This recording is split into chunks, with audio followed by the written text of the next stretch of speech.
अंतस योग में आपका स्वागत है। आज की वीडियो में हम आपको बताएंगे गले एवं चेस्ट से रिलेटेड प्रॉब्लम्स को दूर करने के लिए कुछ विशेष योगासन।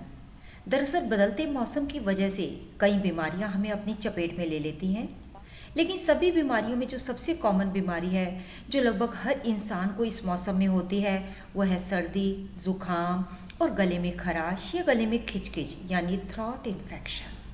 पहला है भुजंगासन।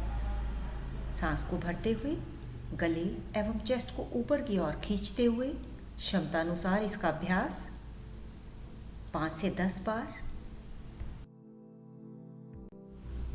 दूसरा विशेष आसन सुप्त वज्रासन। सुप्त यानी सोया हुआ। इसमें आप वज्रासन में बैठकर पीछे की ओर लेटकर इस योगाभ्यास को करते हैं, जिसके कारण इसको सुप्त वज्रासन कहा गया है। इस आसन को सही तरीके से किया जाए तो इसके बहुत सारे फायदे हैं। यह है कमर दर्द, कॉन्स्टिपेशन, श्वास रोग, रक्त संचार, पेट की चर्बी, इरेगुलर पीरियड्स और वेस्ट को स्लिम करने के लिए बहुत लाभदायक योगाभ्यास है। तीसरा विशेष आसन है ऊर्ध्व सर्वांगासन, जिसमें पूरे शरीर को कंधों पर संतुलित किया जाता है। यह आसन शरीर के सभी अंगों को व्यायाम देता है, इसीलिए इसको संपूर्ण अंग आसन यानी सर्वांग आसन कहा जाता है। गले से संबंधित सभी बीमारियों के लिए विशेष आसन। उन लोगों के लिए जो ऊर्ध्व सर्वांगासन करने में सक्षम नहीं है, उनके लिए अर्ध हलासन, दोनों पैरों को 90 डिग्री पर रोकते हुए। थायराइड की प्रॉब्लम को दूर करने के लिए, अधिक रक्त पहुंचाकर मस्तिष्क का पोषण करने के लिए, दिल की मांसपेशियों को सक्रिय करने के लिए, शुद्ध रक्त को दिल तक पहुंचाने के लिए, कॉन्स्टिपेशन से राहत लेने के लिए, पाचन क्रिया को सक्रिय बनाने के लिए रिलैक्स। नेक्स्ट है बहुत इंपॉर्टेंट आसन मत्स्य आसन। यदि इस आसन को पानी में किया जाए तो शरीर मछली की तरह तैरने लग जाता है, इसीलिए इसे मत्स्य आसन कहा जाता है। गले के साथ साथ श्वास से संबंधित सभी समस्याओं का निवारण करने के लिए और लंबी गहरी सांस लेने में मदद करता है यह आसन। नेक्स्ट अभ्यास, जो लोग आसन करने में बिल्कुल सक्षम नहीं है उनके लिए सिंपल ग्रीवा शक्ति विकासक।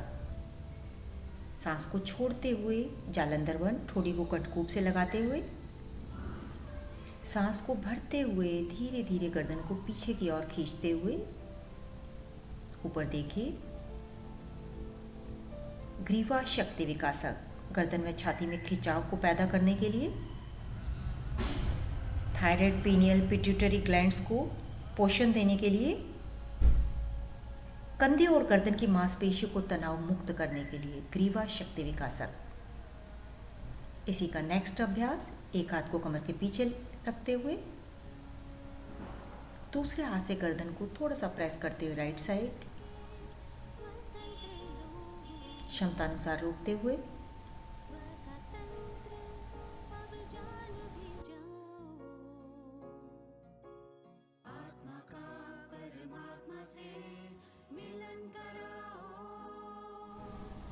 एक विशेष बात, गर्मी जाने के साथ ही सर्दी की शुरुआत हो चुकी है। मौसम में यह बदलाव कई चीज़ों का संकेत देता है।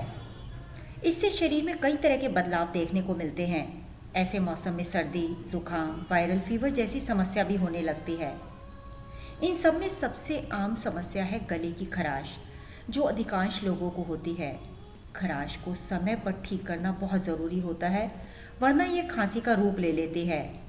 गले की खराश को ठीक करने के लिए बहुत ही आसान उपाय, जिससे बहुत आराम मिलेगा। वज्रासन में बैठकर थोड़ा सा पीछे कमर को ले जाते हुए गर्दन को ढीला छोड़ दीजिए। साथ ही साथ जब गले में खराश होती है तो श्लेष्मा झिल्ली की कोशिकाओं में सूजन आ जाती है। नमक इस सूजन को कम करता है, जिससे दर्द में राहत मिलती है। उपचार के लिए एक गिलास गुनगुने पानी में एक बड़ा चम्मच नमक मिलाकर घोल लें और इस पानी से गरारे करें। इस प्रक्रिया को दिन में एक्सरसाइज के साथ साथ 3 बार प्रयोग करें, बहुत जल्द आराम मिलेगा। शशंकासन, धीरे धीरे श्वास को बाहर निकालते हुए बिना हिप्स को उठाए आगे झुक जाएं।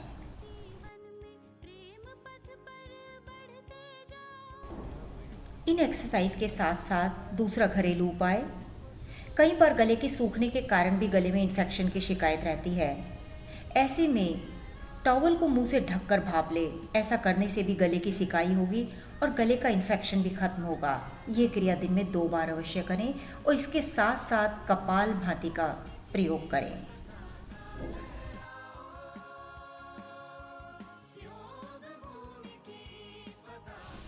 वैसे तो योग की हर क्रिया कारगर होती है, लेकिन जब बात कपालभाति प्राणायाम की होती है तो इसे जीवन की संजीवनी कहा जाता है।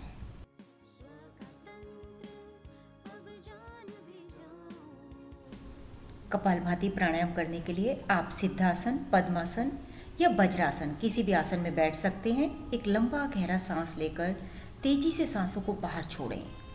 सांसों को बाहर छोड़ते या फेंकते समय पेट को अंदर की तरफ धक्का देना है। ध्यान रखें कि सांस लेना नहीं है, क्योंकि उक्त क्रिया में सांस अपने आप ही अंदर चली जाती है। कपालभाति प्राणायाम करते समय मूल आधार चक्र पर यानी मूलाधार चक्र पर ध्यान रखना है। विशेष बात, कपालभाति प्राणायाम करते समय ऐसा सोचना है कि हमारे शरीर से सारे नकारात्मक तत्व शरीर से बाहर जा रहे हैं। बहुत ही इजी प्राणायाम। इस प्राणायाम की मदद से आप अपने शरीर से टॉक्सिन्स को बाहर निकाल सकते हैं। लीवर और किडनी को बेहतर काम करने लायक बनाता है ये प्राणायाम। और ज़रूरी बात यह है कि इस प्राणायाम में थकान कम होती है और शरीर में स्फूर्ति बनी रहती है। इसके साथ साथ ये आंखों के नीचे के काले घेरों को भी कम करता है। कपालभाति प्राणायाम से ब्लड सर्कुलेशन पूरी बॉडी में सही रहता है तथा शरीर का मेटाबॉलिज्म बहुत अच्छा होता है। ब्लड सर्कुलेशन ठीक होने के कारण आपका दिमाग अच्छी तरह से काम करता है। रिलैक्स। नेक्स्ट, गले के लिए बहुत ही इंपॉर्टेंट आसन सेतु बंदासन। पीठ के बल लेटकर घुटनों को मोड़ लें। धीरे धीरे सांस भरते हुए पीठ के निचले हिस्से, फिर मध्य भाग और फिर सबसे ऊपरी हिस्सों को जमीन से उठाएं और धीरे से पैरों को आगे छोड़ दें। इस आसन में शरीर सेतु ब्रिज के समान हो जाता है, इसीलिए इस आसन को सेतु बंदासन कहा जाता है। पीठ की मांसपेशियों को मजबूत बनाने के लिए, मन को चिंता मुक्त करने के लिए। नेक्स्ट, गले के लिए बहुत ही इंपॉर्टेंट आसन बद्ध पद्मासन। बद्ध पद्मासन का नाम 2 शब्दों के मेल से बना है, बद्ध और पद्म। बद्ध यानी बंधा हुआ, पद्म यानी कमल का फूल। यह आसन पूरे शरीर को स्वस्थ रखने में बहुत मदद करता है। विशेष बात, बद्ध पद्मासन का दैनिक अभ्यास गठिया में बहुत फायदेमंद होता है। कंधे, कलाइयाँ, पीठ, कोहनियाँ, घुटने एवं टखनों में खिंचाव लाता है एवं उन्हें मजबूत बनाता है। पीठ की मांसपेशियों के लिए बहुत बढ़िया आसन। रीढ़ की नसों में सर्कुलेशन को इम्प्रूव करने के लिए, कॉन्स्टिपेशन को दूर करने के लिए कोशिश कीजिए कि पैर का अंगूठा हाथ में आ जाए।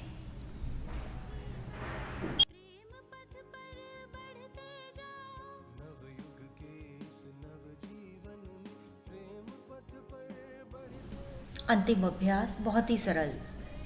जो लोग बहुत ज़्यादा हैवी आसन नहीं कर सकते उनके लिए सिंपल वज्रासन या पद्मासन में बैठकर दोनों हाथों को ऊपर उठाकर गहरा सांस भरते हुए पीछे देखें। आज फिलहाल इतना ही। देखते रहिए, मुस्कुराते रहिए, स्वस्थ रहिए। अंतस योग।